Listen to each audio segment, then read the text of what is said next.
कहानी में अभी तक ये बताया गया है कि आल्हा उदल जसराज के पुत्र थे। उनको करिया राय, मांडौगढ़ का राजा, ने धोखे से पकड़कर मरवा दिया। माहिल राजा परिमाल का साला था। आल्हा का मामा था। माहिल मन का दुष्ट, ईर्ष्यालु तथा चुगलखोर था। उसे महोबा से निकालकर उरई भेज दिया गया था। वो ऊपर से खुश दिखाई देता था, पर अपने बहनोई तथा भांजों से बदला लेने का कोई अवसर चूकता नहीं था। अपनी ही बहन के नौलखा हार की लूट माहिल ने करवाई थी। और अब आगे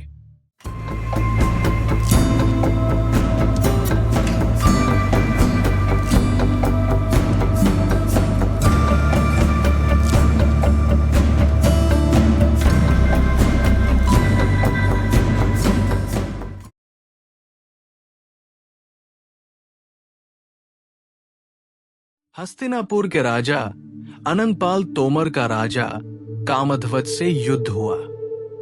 अजमेर के राजा सोमेश्वर ने राजा अनंगपाल की सहायता की। तब अनंगपाल ने अपनी पुत्री इंद्रावती का विवाह राजा सोमेश्वर से करके उनका एहसान चुकाया। रानी इंद्रावती का ही एक नाम कमला भी था। एक बार इंद्रावती अपने मायके आई ज्ञात हुआ कि वो गर्भवती है। अनंगपाल ने पंडित चंदन लाल जी से गर्भस्थ शिशु का भविष्य जानना चाहा। यूं तो जन्म के समय एवं नक्षत्र से ही भविष्य बताया जा सकता है, परंतु जन्म होने के समय की गणना करके भी अनुमान लगाया जा सकता है। पंडित जी ने बताया कि जातक बेहद बलशाली होगा, प्रतापी राजा बनेगा। आपके हस्तिनापुर का राजा भी यही बनेगा। जब कुटुंब के अन्य जनों को ये ज्ञात हुआ तो उन लोगों ने साजिश रची। रानी इंद्रावती को बताया गया, तुम्हारे प्रतापी पुत्र होने वाला है, परंतु यदि मायके में बनी रही तो गर्भ गिरने की संभावना है। अतः तुम परिवार और सैनिक साथ लेकर तीर्थाटन पर चली जाओ। इंद्रावती ने अपने पिता की बात का भरोसा किया और तीर्थाटन को चली गई। जिनको साजिश की जिम्मेदारी दी गई थी, उन लोगों ने एक रात को सोती हुई इंद्रावती को कुएं में फेंक दिया और लौटकर ये खबर फैला दी कि इंद्रावती की मृत्यु हो गई। इंद्रावती की जब नींद खुली और वह चीखी चिल्लाई, तब वन में रहने वाले एक साधु ने उसे कुएं से बाहर निकाला।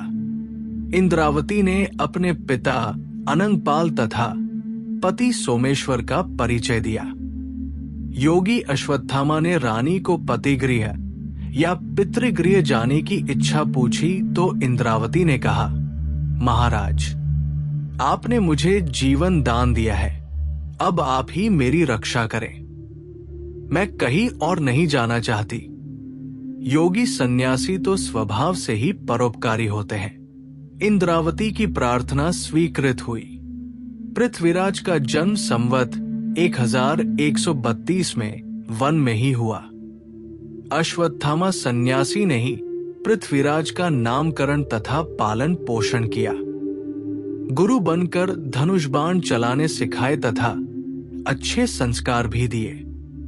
एक दिन शिकार की खोज में राजा सोमेश्वर उसी जंगल में आ निकले। वहां एक बालक को वन में विचरण करते देखकर चकित हुए। बालक से परिचय पूछा तो उसने माता का नाम कमला बताया, परंतु पिता का नाम नहीं बताया। उसने कहा, मैं और मेरी माता एक ऋषि के आश्रम में रहते हैं, आप मिलना चाहे तो मेरे साथ चलें। राजा सोमेश्वर के मन में बालक के प्रति मोह उमड़ रहा था। वे बालक पृथ्वीराज के साथ ऋषि अश्वत्थामा के आश्रम में पहुंच गए। राजा ने प्रथम अपना परिचय दिया और ये भी बताया, मेरी रानी इंद्रावती अपने मायके से तीर्थाटन के लिए गई थी। मार्ग में उसकी मृत्यु हो गई। वो गर्भवती थी।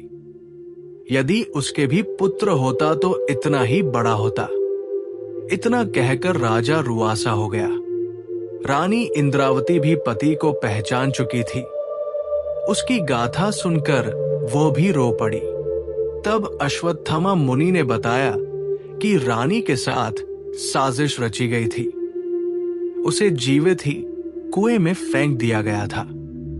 जो उसे मारना चाहते थे, परमात्मा ने उसे बचाने के लिए मुझे भेज दिया। किसी को मारने की इच्छा रखने वाले स्वयं मर जाते हैं, परंतु जिसे ईश्वर बचाना चाहे उसे कोई नहीं मार सकता। ऋषि ने अपनी आंखों देखी एक घटना सुनाई।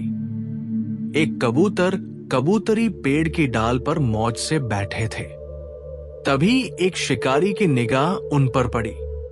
उसने अपने धनुष बाण उठाए। वो निशाना साधने वाला था। तभी ऊपर से एक बाज उन्हें झपटने के लिए मंडराने लगा।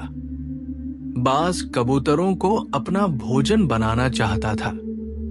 कबूतरों ने सोचा, अब तो ईश्वर ही बचा सकता है। यहां से उड़े तो बाज झपट्टा मारेगा। इधर कुआं उधर खाई, बचने की राह नहीं दिखाई देती।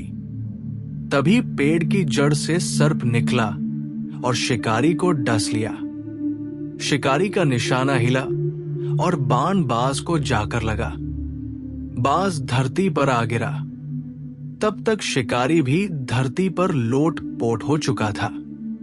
कबूतर का जोड़ा उड़ गया। मारने आए शिकारी और बाज दोनों मर गए। कथा सुनकर सोमेश्वर मुनि की बात समझ गए कि सब कुछ ईश्वर की इच्छा से ही होता है। मुनि ने इंद्रावती और पृथ्वीराज को सोमेश्वर के साथ विदा कर दिया। पृथ्वीराज अजमेर का राजकुमार बन गया।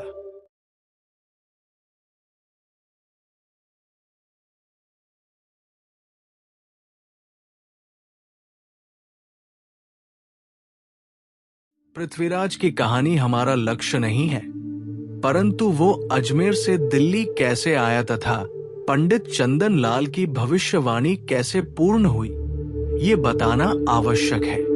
आता प्रसंगवश जान लीजिए। एक बार गजनी का बादशाह भारत पर आक्रमण करने आ गया। उसने अटक नदी के पार डेरा डाल दिया और राजा अनंगपाल को संदेश भेज दिया कि वे लड़ना चाहते हैं या बिना लड़े ही मुझे अपना राज्य सौंप देंगे। राजा अनंगपाल ने सभासदों से चर्चा की। निर्णय लिया गया कि वे अपने नाती पृथ्वीराज को बुलवा लें, उसे यहां कुछ दिनों के लिए राजा बना दे, फिर गजनी के बादशाह से युद्ध करने जाए। पृथ्वीराज को बुलाया गया। उस समय वो 16 वर्ष का नवयुवक था। अनंगपाल का प्रस्ताव उन्होंने मान तो लिया, परंतु शर्त रख दी कि आपके परिवारजन तथा सभा के दरबारी सब मुझे राजा स्वीकार करें। आप भी लौट कर आए तो मुझसे अनुमति ले। शर्त स्वीकार कर ली गई। इस तरह पृथ्वीराज दिल्ली के शासक बन गए। राजा अनंगपाल युद्ध करने चले गए। उस काल में विवाह बिना युद्ध के नहीं होते थे। पृथ्वीराज ने गुजरात के राजा भोलाराम की पुत्री इच्छा कुमारी से विवाह किया। फिर दाहिनी नामक सुंदरी, जो चंडपुडार की कन्या थी, से विवाह किया। इसके पश्चात पद्मसेन की पुत्री पद्मावती से विवाह किया। हर विवाह युद्ध में अन्य राजाओं के साथ हुआ। हाँ, राजा माहिल की बहन आज्ञा से बिना युद्ध के विवाह हुआ। वो रूपवती ही नहीं, बुद्धिमती भी थी। सब पर उसी का शासन चलता था। उसकी बेटी का नाम बेला था। ऐसा माना जाता है कि बेला ही द्रौपदी का अवतार थी। मुख्य विवाह संयोगिता से हुआ। संयोगिता कन्नौज के राजा जयचंद की पुत्री थी। पृथ्वीराज इतनी पत्नियों के रहते हुए भी संयोजिता को युद्ध से अपहरण करके ले आए। इसी कारण भीषण युद्ध में दोनों ओर के अनेक योद्धा मारे गए। जयचंद और पृथ्वीराज की शत्रुता बढ़ी। जयचंद्र जाकर शहाबुद्दीन मोहम्मद गोरी से मिल गया। पृथ्वीराज को हरवाने और मरवाने में जयचंद ने सहायता की। साधारण प्रेम और वैर के कारण से देश यवनों मुसलमानों के अधीन हो गया। हिंदुस्तान का गौरवमय इतिहास राजाओं की आपसी लड़ाई ही गुलामी का कारण बना।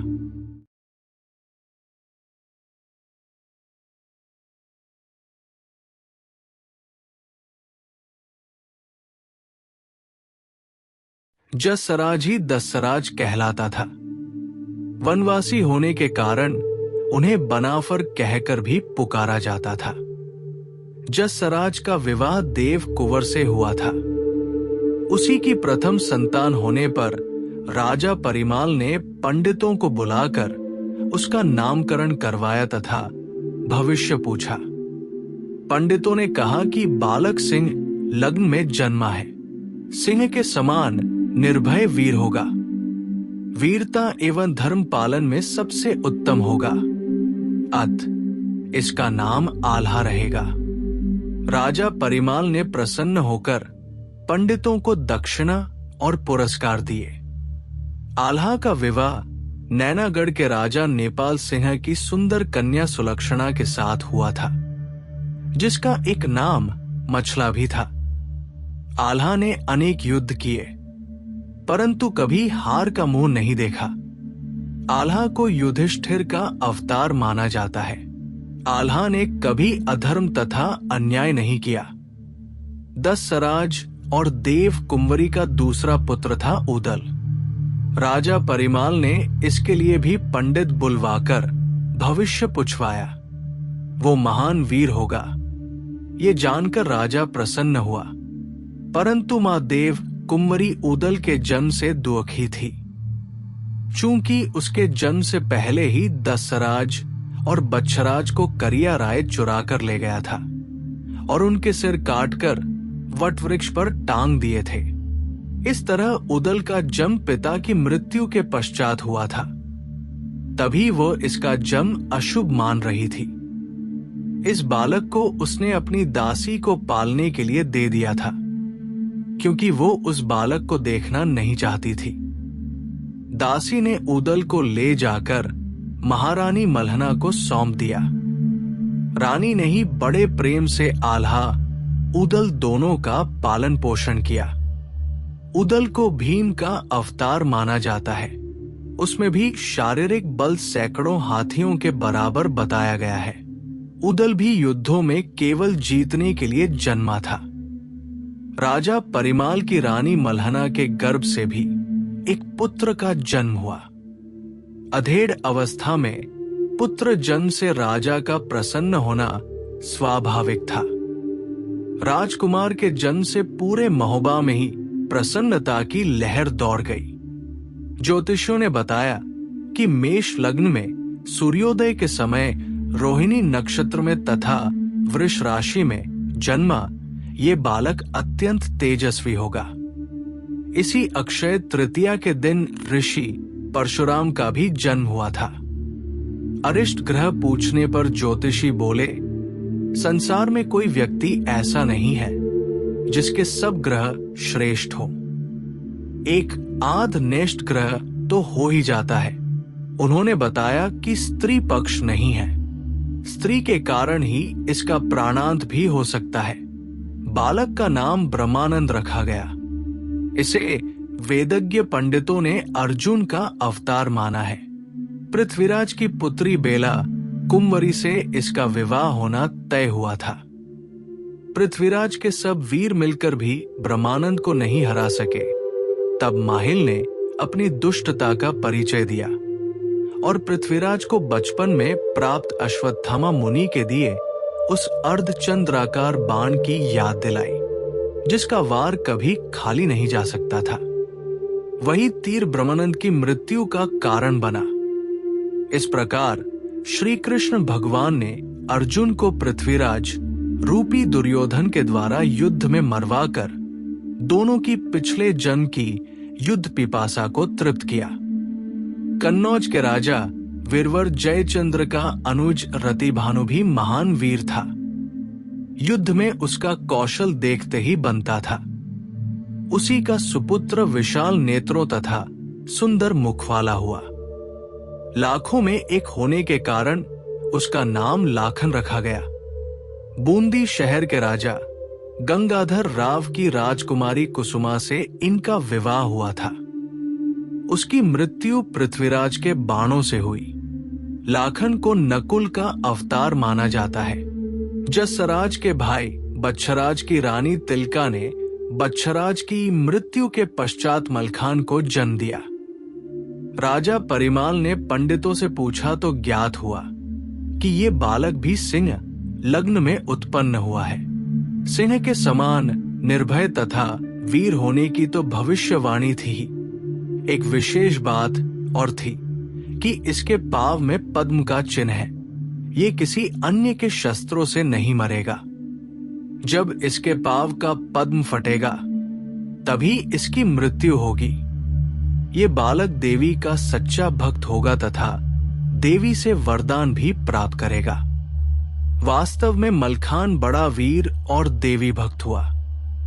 मलखान को सहदेव का अवतार माना जाता है। महोबा के राज पुरोहित चिंतामणि का पुत्र देवकर्ण ही ढेवा नाम से जाना जाता था। रानी मल्हना इसे बहुत स्नेह करती थी। इसकी उदल से गहरी मित्रता थी। एक बार ढेवा ने युद्ध भूमि में मूर्छित पड़े पृथ्वीराज की रक्षा की थी। दशराज की पत्नी देवकुंवरी ने ही इस शिशु को जन्म दिया था, परंतु ये अभुक्त मूल नक्षत्र में जन्मा था। पंडितों ने बताया था कि इसका मुख देखकर पिता जीवित नहीं रहेगा। ये अपने ही वंश वालों से युद्ध करेगा। ऐसा सुनकर राजा परिमाल ने इस बालक को एक दासी धाय को दे दिया। उसे नगर के बाहर एक मंदिर में रहने और बालक को पालने पोसने का आदेश दिया। एक बार वो धाय गंगा स्नान के कार्तिक मेले में गई। वहां पृथ्वीराज ने इस तेजस्वी बालक को देखा तो अपने गुप्तचरों से शिशु को चुराकर मंगवा लिया। पृथ्वीराज के भाई कान कुमार के कोई संतान नहीं थी। उसने प्रार्थना करके ये बालक पृथ्वीराज से मांग लिया। बालक का पालन पोषण राजघराने में होने लगा। उसका नाम देवपाल रखा गया। बालक तंदुरुस्त और स्वस्थ था। अतः उसको प्यार से धांधु कहा जाने लगा। धाय ने महोबा जाकर बालक के चोरी होने का समाचार दिया। परिवार को संतोष हुआ। बाद में परिमाल राजा को यह ज्ञात भी हो गया कि कान कुमार ने एक बालक को गोद लिया है। वो बालक हमारा ही है। अतः उसके अशुभ होने का भय भी समाप्त हो गया। महोबा के महाराज परिमाल की महारानी मल्हना ने एक पुत्री को भी जन्म दिया, जिसका नाम चंद्रावली रखा गया। अपनी माता मल्हना से भी अधिक सुंदर इस कन्या की ख्याति सुगंध के समान चारों ओर फैल गई। अभी 16 वर्ष की भी नहीं हुई थी कि बौरीगढ़ के राजा वीर सिंह ने महोबा को घेर लिया। दूत के हाथ संदेश भिजवाया कि महोबा को तहस-नहस होने से बचाना चाहते हो तो अपनी पुत्री चंद्रावली का विवाह राजा वीर सिंह के साथ कर दो। राजा परिमाल ने अपनी पत्नी मल्हना से सलाह ली।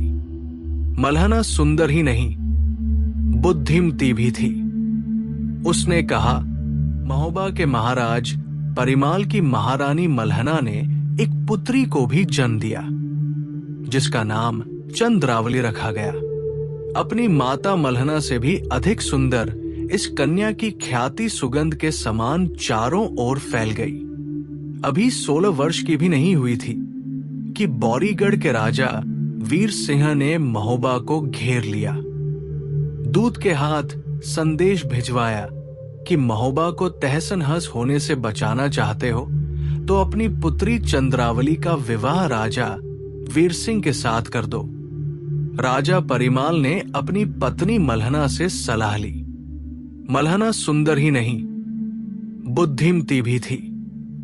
उसने कहा, राजन, आपने तो शस्त्र उठाना छोड़ दिया। हमारे वीर जसराज बच्छराज को सोते में अपहरण करके मौत के घाट उतार दिया। सैयद तालहन वाराणसी में जाकर बस गए। आल्हा उदल अभी छोटे हैं तो युद्ध करेगा कौन? भलाई इसी में है कि वीर सिंह से बेटी चंद्रावली का विवाह कर दिया जाए। विवाह तो किसी न किसी से करना ही होगा। तब राजा परिमाल ने संदेश भिजवाया कि विवाह तो चंद्रावली का आपके साथ ही करेंगे, परंतु युद्ध से नहीं, प्रेम से करेंगे। आप वापस जाओ, हम तिलक सगाई लेकर सम्मान सहित आपके यहां आएंगे। तिथि वार शुभ मुहूर्त निश्चित कर देंगे, तब आप सादर बारात लेकर हमारे द्वार पधारे। हम वैदिक विधि से विवाह करेंगे। चंद्रावली को आदर तथा प्रेम से अपनी रानी बनाइएगा। समय पर धूमधाम से चंद्रावली और वीर शाह का विवाह बिना युद्ध के ही संपन्न हुआ। चंद्रावली का पुत्र जगनिक हुआ, जिसे बाद में माहिल के भाई भौपती वाला जगनेरी का राज्य दे दिया गया। जगनिक वीर और सुंदर तो था ही, कवि भी था। जगनिक कवि ने ही परिमाल रासो नाम से काव्य लिखा, जो आल्हा खंड का मूल ग्रंथ है।